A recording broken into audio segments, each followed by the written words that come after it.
Hi friends, ಹೇಗಿದ್ದೀರಾ ಎಲ್ಲರೂ? ಇವತ್ತು ನಾನು ನಿಮ್ಮ ಜೊತೆ ಶೇರ್ ಮಾಡ್ತಿರೋದು ಒಂದು ಮೀನು ಪಲ್ಯ ರೆಸಿಪಿ. ಸಿಂಪಲಾಗಿ ಮಾಡ್ಬೋದು. ಚಿಕ್ಕದು ಮೀನು ಬರುತ್ತಲ್ಲ, ಅದನ್ನು ಯಾವ ಥರ ಪಲ್ಯ ಮಾಡೋದು ಅಂತ ಹೇಳ್ಕೊಡ್ತೀನಿ. ಅವಾಗ ಇದು ಹೇಗೆ ಮಾಡೋದು ಅಂತ ನೋಡೋಣ. ಅದಕ್ಕಾಗಿ ಮಿಕ್ಸಿ ಜಾರ್ ತೊಗೊಂಡೆ. ಅದರಲ್ಲಿ ನಾನು ಒಂದು ಮುಕ್ಕಾಲು ಕಪ್ಪಷ್ಟು ಸಾಂಬಾರು ಈರುಳ್ಳಿ ತೊಗೊಂಡಿದ್ದೀನಿ. ಅದು ಇದರೊಳಗಡೆ ಹಾಕ್ಕೊಳ್ಳೋಣ. ಅವಾಗ ಇದು ರುಬ್ಕೊಂಬರ್ತೀನಿ. ಈ ಥರ ರುಬ್ಕೋಬೇಕು, ತುಂಬ ನುಣ್ಣಗೆ ರುಬ್ಕೋಬಾರ್ದು, ಒಂದು ಮೀಡಿಯಮ್ ಆಗಿ ರುಬ್ಕೋಬೇಕು. ಅದಾದಮೇಲೆ ಇದನ್ನೊಂದು ಪಾತ್ರೆಗೆ ಹಾಕ್ಕೊಳ್ಳೋಣ. ನಿಮ್ಗೆ ಬೇಕಾದರೆ ಈ ಥರ ಮಿಕ್ಸಿಲಿ ರುಬ್ಕೊಳ್ಳೋದು ಬೇಡ ಅಂದರೆ ಸಣ್ಣಗೆ ಕಟ್ ಮಾಡಿ ಹಾಕ್ಕೋಬೋದು, ಆಯಿತಾ. ಅದಾದಮೇಲೆ ಅದೇ ಜಾರ್ ಒಳಗಡೆಗೆ ನಾನು ಒಂದು ಖಾರಕ್ಕೆ 5-6 ಮೆಣಸಿನ್ಕಾಯಿ ಹಾಕ್ಕೊಂಡಿದ್ದೀನಿ. ಅದಾದಮೇಲೆ ಚಿಕ್ಕದೊಂದು ಪೀಸು ಶುಂಠಿ ಹಾಕ್ಕೊಂಡಿದ್ದೀನಿ. ಇದು ನಿಮಗೆ ಚಿಕ್ಕದಾಗಿ ಕಟ್ ಮಾಡಿ ಹಾಕ್ಕೋಬೋದು. ನಾನಿದು ರುಬ್ಬಿಟ್ಟೆ ಹಾಕ್ತಾಯಿದ್ದೀನಿ. ಈ ಥರ ರುಬ್ಕೊಂಡಿದ್ದೀನಿ. ಇನ್ನು ಇದು ಬಂದು ನಾವು ಈರುಳ್ಳಿ ಆಲ್ರೆಡಿ ರುಬ್ಬಿಟ್ಟಿದ್ದೀವಲ್ಲ, ಅದರ ಒಳಗಡೆಗೆ ಇದು ಹಾಕ್ಕೊಳ್ಳೋಣ.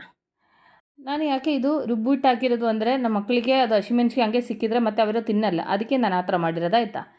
ಅದಾದಮೇಲೆ ಅದೇ ಜಾರ್ ಒಳಗಡೆಗೆ ನಾನು 1 ಕಪ್ಪು ಕಾಯಿ ತುರಿ ಹಾಕಿದ್ದೀನಿ. ನಿಮಗೆ ತೆಂಗಿನಕಾಯಿ ಜಾಸ್ತಿ ಕಮ್ಮಿ ತೊಗೋಬೋದು, ಆಯಿತಾ, ಅದೇನು ಪ್ರಾಬ್ಲಮ್ ಇಲ್ಲ. ಅದಾದಮೇಲೆ ಜೊತೆಲಿ ಒಂದು 1/4 ಟೀ ಸ್ಪೂನ್ ಅರಿಶಿನ. ಇದು ಒಂದು ಸರಿ ಚೆನ್ನಾಗಿ ರುಬ್ಕೋಬೇಕು. ಜಾಸ್ತಿ ನುಣ್ಣಗೆ ರುಬ್ಬಿಡಿ, ಆಯಿತಾ. ಈ ಥರ ಮೀಡಿಯಮ್ ಆಗಿ ರುಬ್ಕೋಬೇಕು. ಅದು ಇದ್ರದ್ದು ಒಳಗಡೆಗೆ ಹಾಕ್ಕೊಳ್ಳೋಣ. ಇನ್ನೂ ಏನು ಮಾಡಬೇಕಂದ್ರೆ ಸ್ವಲ್ಪ ಕರಿಬೇವು ಸೊಪ್ಪು ಹಾಕೋಣ. ಅದಾದಮೇಲೆ ನಾನು ಹುಳಿಗೆ ಹಾಕ್ತಾ ಇರೋದು ಮಾವಿನಕಾಯಿ ಹಾಕ್ತಾಯಿದ್ದೀನಿ. ನಾನು ಈಗ ಮಾವಿನಕಾಯಿ ಸೀಸನ್ ಬಂದ ಟೈಮಲ್ಲಿ ಈ ಥರ ಸಣ್ಣದಾಗಿ ಕಟ್ ಮಾಡಿಬಿಟ್ಟು ಕವರಲ್ಲಿ ಹಾಕ್ಬಿಟ್ಟು ಫ್ರಿಜ್ಜಲ್ಲಿ ಇಟ್ಟಿದೆ. ಯಾಕೆಂದರೆ ನಮಗೆ ಯಾವಾಗಾದರೂ ಸ್ವಲ್ಪ ಮಾವಿನಕಾಯಿ ಹಾಕ್ಬಿಟ್ಟು ಏನಾದರೂ ಸಾಂಬಾರು ಮಾಡಬೇಕು ಅಂತ ಟೈಮಲ್ಲಿ ಯೂಸ್ ಆಗುತ್ತಲ್ಲ ಅಂತ ಇಟ್ಟಿರೋದು, ಆಯಿತಾ. ನಿಮಗೆ ಬೇಕಾದರೆ ಈ ಥರ ಮಾವಿನಕಾಯಿ ಸೀಸನಲ್ಲಿ ಈ ಥರ ಹಾಕ್ಬಿಟ್ಟು ಫ್ರೀಜಲ್ಲಿ ಇಟ್ಟರೆ ಫ್ರೆಶ್ ಆಗಿರುತ್ತೆ ಮಾವಿನಕಾಯಿ. ಓಕೆ, ಇನ್ನು ನಾನು ಇದರಲ್ಲಿ ಹುಳಿಗೆ ಮಾವಿನಕಾಯಿ ಹಾಕ್ತಾ ಇರೋದು. ನಿಮಗೆ ಮಾವಿನಕಾಯಿ ಬೇಡ ಅಂದರೆ ಹುಣಸೆಹಣ್ಣು ಹಾಕ್ಕೋಬೋದು, ಆಯಿತಾ. ನಾನೀಗ ಇದಕ್ಕೆ ಮಾವಿನಕಾಯಿನೇ ಹಾಕ್ತಾ ಇರೋದು. ಅದಕ್ಕೆ ನನಗೆ ಎಷ್ಟು ಬೇಕು ಅಷ್ಟು ನಾನು ನೀರಲ್ಲಿ ತೊಳೆದು ಬಿಟ್ಟು ಕಟ್ ಮಾಡಿ ಇದರೊಳಗಡೆಗೆ ಹಾಕ್ಕೊಂಡಿದ್ದೀನಿ. ಆವಾಗ ಇಷ್ಟು ಮಸಾಲೆನೇ ನಾನು ಮೀನು ಪಲ್ಯ ಮಾಡೋಕ್ಕೆ ಹಾಕ್ಕೊಳ್ಳೋದು. ಅದಾದಮೇಲೆ ರುಚಿಗೆ ತಕ್ಕಾಗಿ ಉಪ್ಪು ಹಾಕ್ಕೊಳ್ಳೋಣ. ಅದಾದಮೇಲೆ ಒಂಚೂರು ಕೊಬ್ಬರಿ ಎಣ್ಣೆ ಹಾಕ್ಕೊಳ್ಳೋಣ. ಅದಾದಮೇಲೆ ಕೊನೆಗೆ ಒಂದು 1/4 ಟೀ ಸ್ಪೂನು ಮೆಂತ್ಯ ಪುಡಿ. ಇದಿಷ್ಟು ಹಾಕ್ಬಿಟ್ಟು ಚೆನ್ನಾಗಿ ಈ ಥರ ಮಿಕ್ಸ್ ಮಾಡ್ಕೋಬೇಕು. ಈ ಥರ ಚೆನ್ನಾಗಿ ಮಿಕ್ಸ್ ಮಾಡಿದ ನಂತರ ಇದನ್ನೇನು ಮಾಡಬೇಕಂದ್ರೆ, ನಾನು ಇಲ್ಲಿ ಮೀನು ಪಲ್ಯ ಮಾಡೋದು ಅಂದರೆ ಈ ಥರ ಮಣ್ಣು ಪಾತ್ರದಲ್ಲೇ ಮಾಡೋದು. ಅದಕ್ಕೆ ನಾನು ಈ ಮಿಕ್ಸ್ ಮಾಡಿರೋ ಮಸಾಲೆ ಪಾತ್ರೆ ಒಳಗಡೆಗೆ ಹಾಕ್ಕೊಂಡಿದ್ದೀನಿ. ಅದಾದಮೇಲೆ ಮೀನು ಈ ಥರ ಚೆನ್ನಾಗಿ ಕ್ಲೀನ್ ಮಾಡಿಬಿಟ್ಟು, ಇದು ದೊಡ್ಡದಿರೋದ್ರಿಂದ ಈ ಥರ ಸಣ್ಣದಾಗಿ ಕಟ್ ಮಾಡ್ಕೊಂಡಿದ್ದೀನಿ. ಇಲ್ಲಾಂದರೆ ಚಿಕ್ಕದಾದರೆ ಈ ಥರ ಕಟ್ ಮಾಡೋ ಅವಶ್ಯಕತೆ ಇಲ್ಲ, ಹಂಗೆ ಹಾಕ್ಕೋಬೋದು, ಆಯಿತಾ. ನಾನೀಗ 2 ಪೀಸಾಗಿ ಕಟ್ ಮಾಡ್ಕೊಂಡಿದ್ದೀನಿ.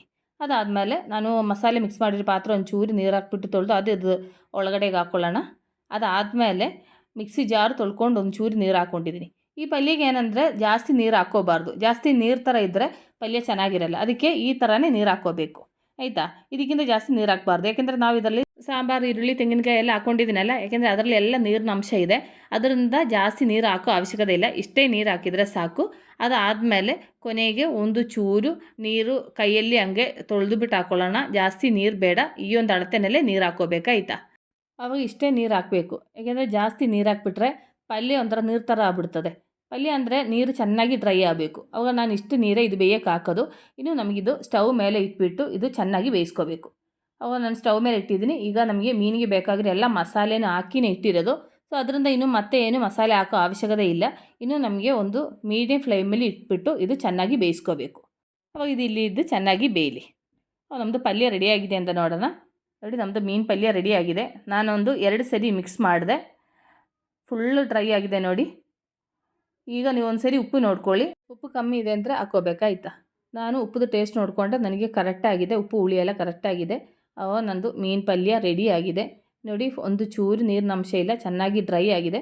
ಫ್ರೆಂಡ್ಸ್, ಅವಾಗ ನಾನಿವತ್ತು ನಿಮ್ಮ ಜೊತೆ ಶೇರ್ ಮಾಡಿರೋ ಈ ಮೀನು ಪಲ್ಯ ರೆಸಿಪಿ ನಿಮಗೆಲ್ಲರಿಗೂ ಇಷ್ಟ ಆಯಿತು ಅಂತ ಅಂದ್ಕೊಳ್ತೀನಿ. ನೀವೆಲ್ಲರೂ ಟ್ರೈ ಮಾಡಬೇಕಾಯ್ತು. ನೀವೆಲ್ಲರೂ ಟ್ರೈ ಮಾಡಬೇಕು. ಟ್ರೈ ಮಾಡಿ ನಿಮ್ಗೆ ಇಷ್ಟ ಆಯಿತು ಅಂದರೆ ನಿಮ್ಮ ಫ್ರೆಂಡ್ಸಿಗೆ ಶೇರ್ ಮಾಡಿ, ಲೈಕ್ ಮಾಡಿ, ವ್ಯಾಲ್ಯುಬಲ್ ಕಮೆಂಟ್ಸ್ ಹಾಕಿ.